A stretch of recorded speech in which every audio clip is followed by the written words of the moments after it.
Hello, I'm your host, Nathan Mitsuno. Welcome to Foodful Thoughts. Today, I'm talking about steak and how to select, season, and prepare it. Let's dig in.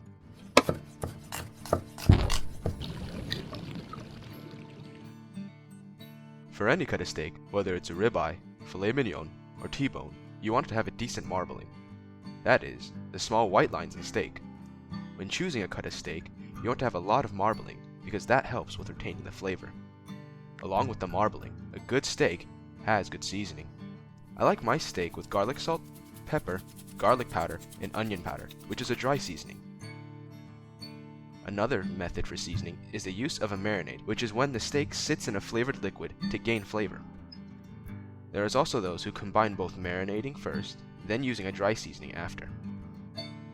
But even when having a good choice of steak and seasoning, it all comes down to how it is cooked. Now for cooking steak, it's delicate.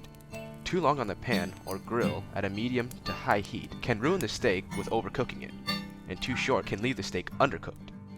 When cooking steak, you only flip once. Do not repeatedly lift the steak to check if it is ready. The best way to gauge when to flip the steak is to look at the sides. If the sides show half brown or gray, you flip the steak over to cook on the other side for a few more minutes. After the steak is done, you finish it in the oven at 375 for about 7 to 10 minutes. For me, a decent rare to medium rare is a perfect steak. Steak not only needs to be selected well, but seasoned and cooked well also. Next time on Foodful Thoughts podcast, we'll cover how to tell the freshness of seafood and what to look for. For more episodes, check it out on Spotify, SoundCloud, or wherever you listen to podcasts from. This has been Foodful Thoughts.